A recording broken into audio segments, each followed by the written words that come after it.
Good morning, good afternoon, good evening, and welcome to a post on medicine. Might be a bit controversial, but it's called Human Experiments. For diagnostic scans using magnetic resonance imaging, MRI, the contrast agent gadolinium is a heavy metal. It is a poison, and patients are assured that it will be quickly excreted through a process called chelation, leaving no lasting residue.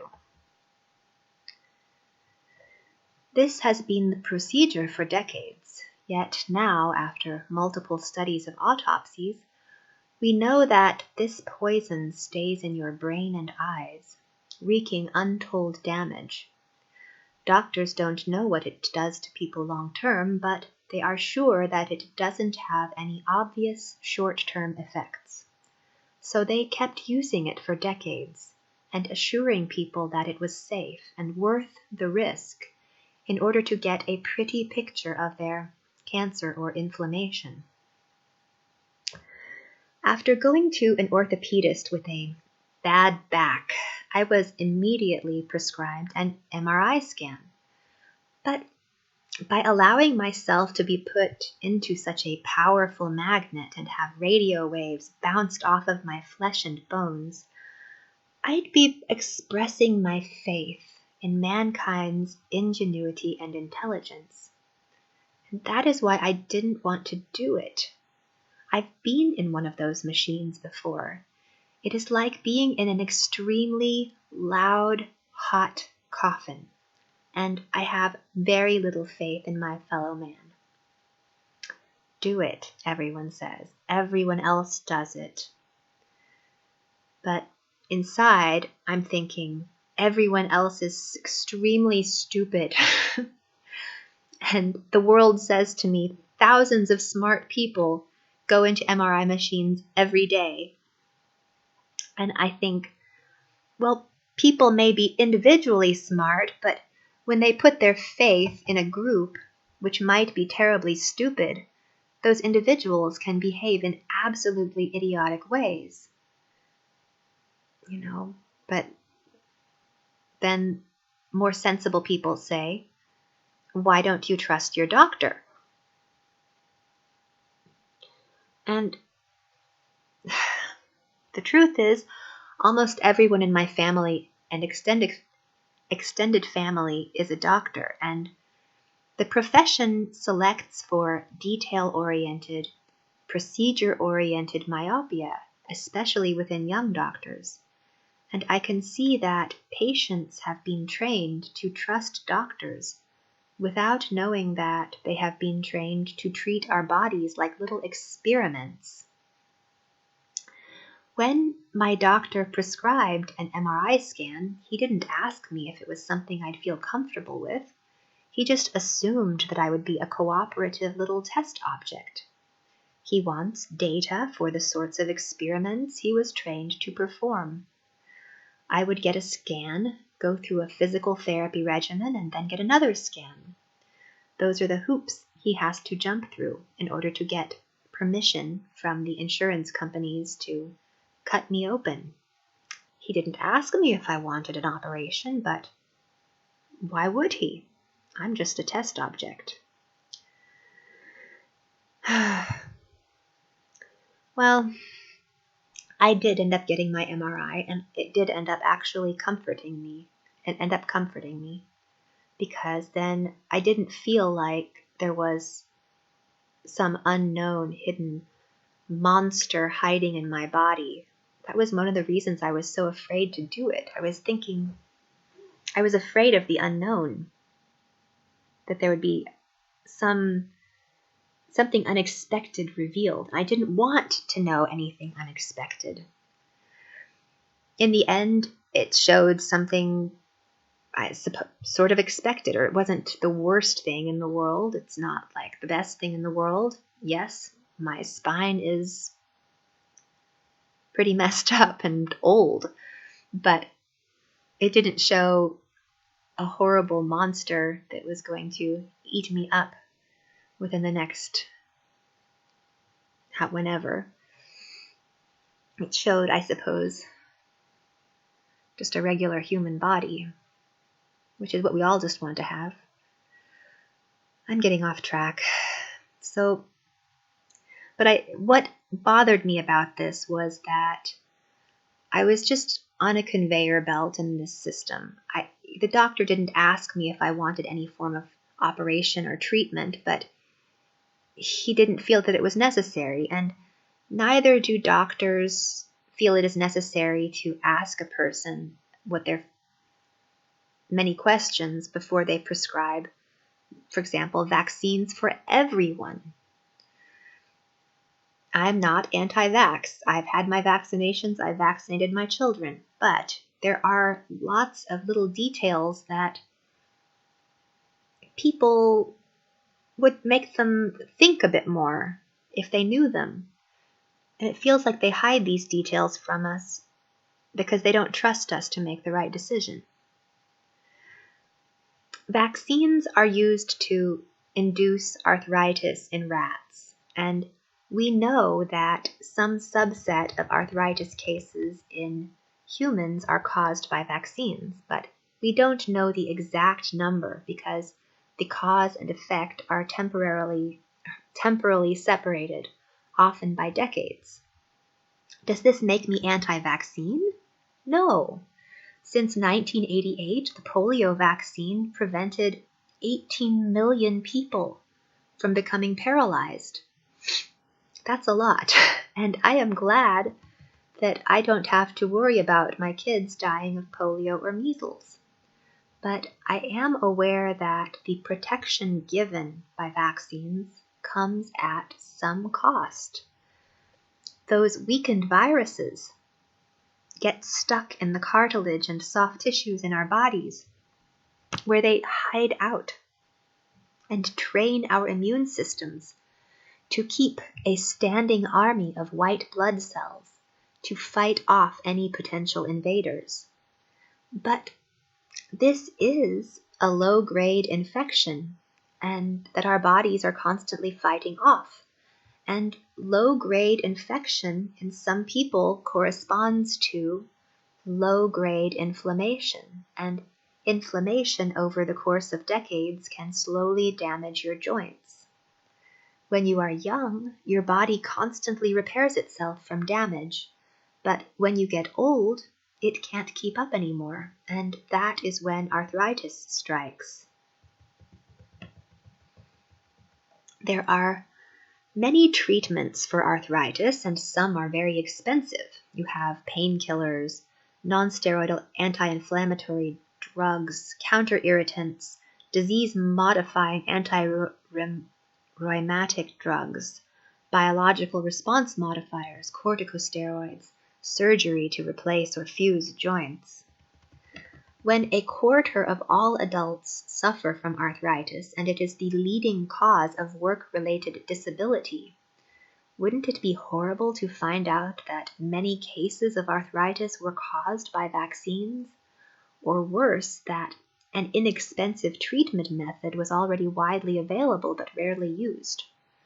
Nicotine, a powerful anti-inflammatory agent that has been shown to protect aging brains and joints, but at a cost to other things.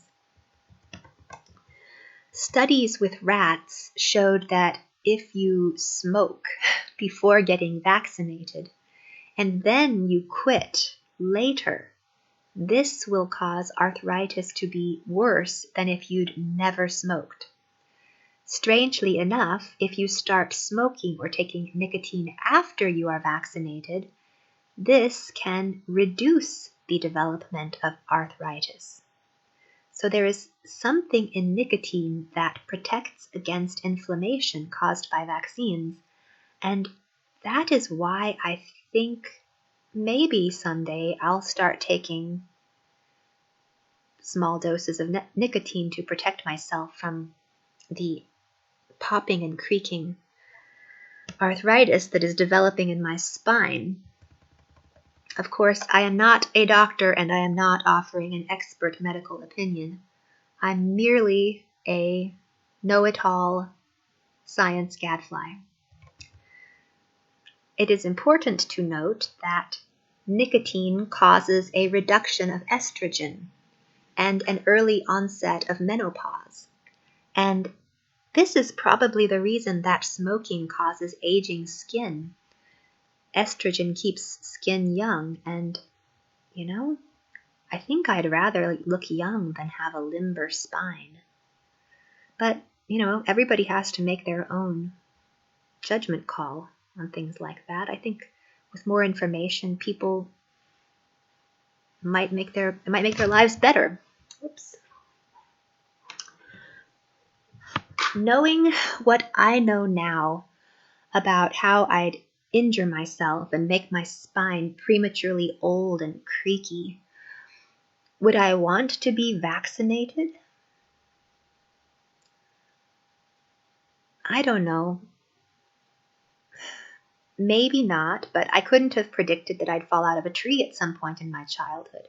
And I think I would want to be vaccinated just for the sense of peace of mind that I won't catch those diseases.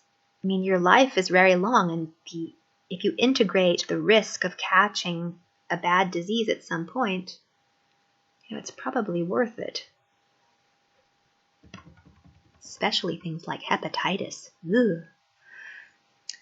Vaccines force people to make a moral choice. Do I care about people as a group? Or do I want to be as selfish as possible?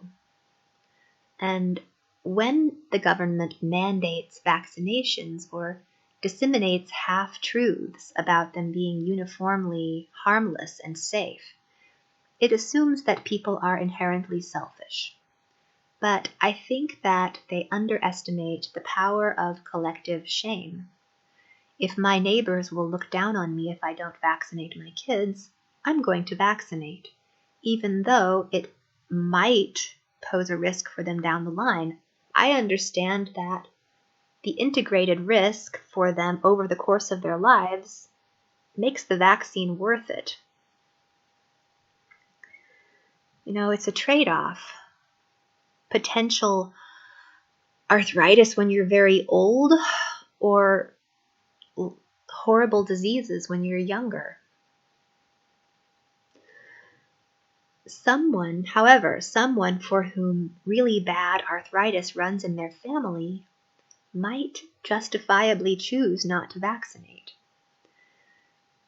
I just think that when it comes to health, there is no one-size-fits-all solution, as mandated vaccine hardliners, like there's a video logger named Skepchick, like she's promoting. She was attacking a woman politician for not supporting mandated vaccines. I didn't like that. We need to analyze why people think that faith in vaccines is an all or nothing issue, and why they put their faith in weak, short-term scientific studies like those that told everyone that gadolinium, a heavy metal, was safe. It seems that curiosity leads to evil results when people want something to be true, so that they can do cool things like create herd immunity or look inside of people's bodies without cutting them open. Now, after having gotten my MRI, I agree. It's pretty cool. It didn't hurt me. I didn't get any gadolinium. And I now know exactly where all of my bones are. And I love herd immunity. It's the best thing ever. It's something worth working towards as a group. I just don't think we need to. I think that people get suspicious when they sense that they've been lied to a little bit. And that can cause people to rebel and refuse vaccines. We have to restore trust, and the only way to do that is through, I think, honesty.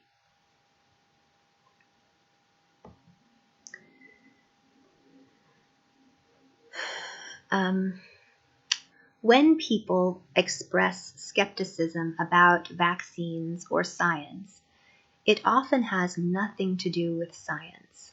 It is often related to their fear of the motives of the powers that be, the wealthy. If I were a wealthy person, I would want the herd to be immunized so that they don't make me sick. I wouldn't care if the herd suffered from arthritis and old age. If I were a wealthy person, I'd want to decrease the amount of money people spend on dental care, for example, even if it reduced the herd's IQ by 5 or 10 points. Fluoride and triclosan aren't really poisonous in small enough doses, but wouldn't it be terrible if there were many poisons like them, and that cumulatively they have a huge effect? Wouldn't it be terrible if too many powerful people independently did the same cost-benefit analysis and accidentally reduced the average IQ of a population by a lot more than they'd anticipated? Compounded effects are very hard to sort out, and they can sneak up on you. You could have a wave of reduced IQs, and it would be very hard to detect. You wouldn't know if it was caused by cell phone usage or by a literal poison. Maybe you haven't heard the story about triclosan. It is and was a commonly used antibiotic and antifungal agent which has been put in everything from hand sanitizers to soap to toothpaste to floor cleaner. You walk on a freshly cleaned floor and absorb it through your feet. You clean your teeth and absorb it through your gums. Your children wash their hands with Dial soap before lunch and absorb it through their hands while eating it along with their Cheetos. We now know that triclosan crosses the skin barrier and the blood-brain barrier, and we know almost nothing about its long-term cumulative effects on people. There are so many products that fit this profile that it is hard to keep track of all of them. It is enough to make a person switch to cleaning everything with vinegar and baking soda. Heck, nowadays I shop for my personal hygiene products in the food aisles. Rose water, food-grade almond, coconut and argan oil for my skin and hair. I wash my face, or I don't wash my face with soap. I use sometimes coffee grounds for exfoliation. I'll use lemon juice as deodorant for my underarms and mouth rinses with sage tea, toothpicks. I mean, I brush my teeth normally too, but I'm just trying to minimize my trust in all things that go on my skin. What is appalling about the story of triclosan is how its danger to infants was hidden from both medical professionals and from the public. For example, my father is in his 60s, and he remembers learning in medical school about tests done with triclosan on infant monkeys. They bathed the infant monkeys in triclosan and saw that the baby monkeys became mentally retarded. Instead of concluding that triclosan was dangerous for infants and small children, they decided that the baby monkeys had put their hands in their mouths, ingesting the triclosan, and that it was only dangerous when ingested. So, I mean, for decades, they were literally disinfecting infants with this chemical that had been shown to cause mental retardation in monkeys. We now know that triclosan easily passes through the skin and through the blood-brain barrier, yet it is still ubiquitous in products sold throughout the United States. This is an extremely traumatic thing to learn. The scale with which we've been poisoning ourselves over the past few decades is beyond alarming. But how can we expect scientists and doctors to protect us from these poisons when they have been traumatized themselves? I mean, they're afraid that if they admit what's going on, that, they lose their position or something. Physicians are first traumatized by their training, and when they make a mistake, they are further traumatized by the courts. This sets them up to have an antagonistic attitude towards anyone who is not a physician. They dig into their trenches and prepare to battle anyone who challenges their authority. Just think of surgeons. They have to have an absurd amount of confidence to do what they do. And to protect that confidence, they have to protect themselves from their fear. They have to blind themselves to their fear. My father was a doctor, but he said that he never could have been a surgeon because he carried too much fear. He saw too much. When I asked him how his medical training had changed him, he said that the man he was before had dissolved. He'd been naive before he started practicing medicine. And here I'll sort of quote him. The change happened in the second or third year of medical school. Seeing patients for the first time, you learned not to care about them. You couldn't care about them. You were under so much pressure that they were just a job. The transformation takes years. You numb yourself to the pain of others because you have to, but this forces you to numb yourself to your own pain. Eventually you have to pay. You can't just backwash it. You have to pay for the resetting of your boundary. You can't escape from the basic problem of taking care of people because you eventually come into contact with them and have to separate yourself from them. The training changes your values, it changes your relationships with your family, and your rank of what is important and how you spend your time.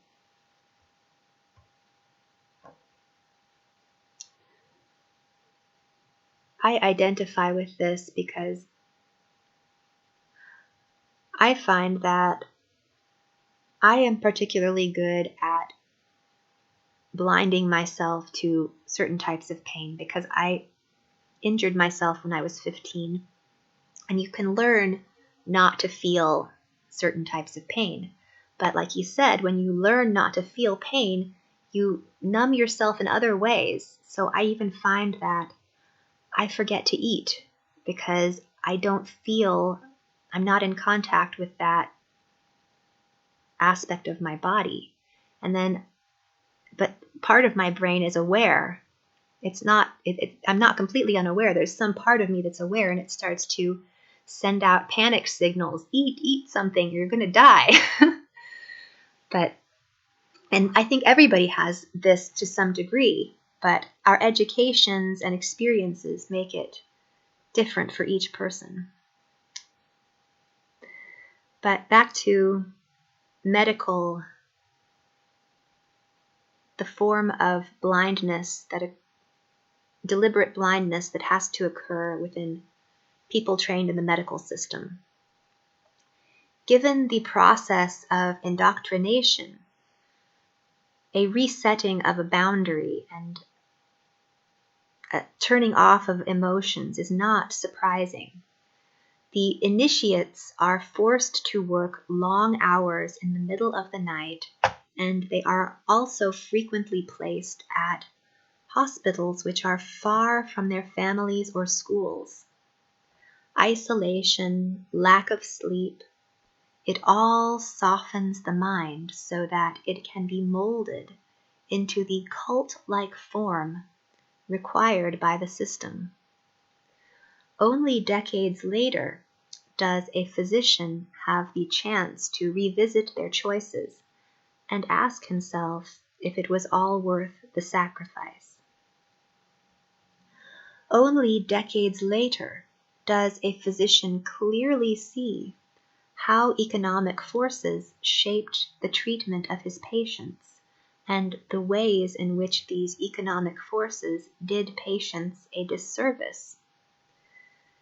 Most doctors do their patients such a disservice unknowingly, and only a small minority are knowingly evil, exploiting other people's blind spots and the blind spots of the system. For example, there was a cancer doctor who knowingly gave chemotherapy to people who didn't have cancer, just so that he could profit. Too often, how we distinguish evil doctors from good doctors is shaped by economic forces. The ancient Babylonian Code of Hammurabi states that when a doctor drills a hole in a patient's head and the patient dies, the doctor must lose his hands if the patient was a nobleman.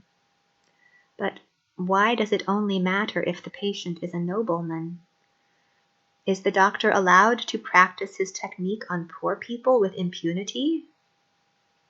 How tragic it is that if you are not aware that you are being experimented on, you'll never know that you've been used or harmed in the name of science. How tragic it is that most doctors are unaware that every time they prescribe a new medication, they are experimenting on patients, and if their experiment fails, they may be called to account. The Code of Hammurabi has not been forgotten. It has been transformed into a modern form through the medical malpractice system. The doctor doesn't lose his hand, he loses his entire profession, which makes up who he is. The trauma of physicians thus gets passed on to patients, and the system passes this trauma and fear on to the physicians in a great cycle of pain. When the traumatized treat the traumatized, strange results occur. I think of the psychotherapist Wilfrid R. Bion, who was treating the author Samuel Beckett after the First World War. They had both been traumatized in the Great War, and when Beckett entered the psychiatric hospital with nervous symptoms from shell shock, he was treated with the medicine of the time: immersive baths, shock therapy, and cardiazol. He emerged from the hospital in a much calmer state, but he had also gotten brain damage from the therapy. His brain damage made him an interesting author for a while, but as he aged, his damaged, fragmented brain fell to pieces. Meanwhile, his therapist, Bion, suffered a similar fate, spending his retirement writing a 3-volume fictional retrospective of everything he had learned about the human psyche.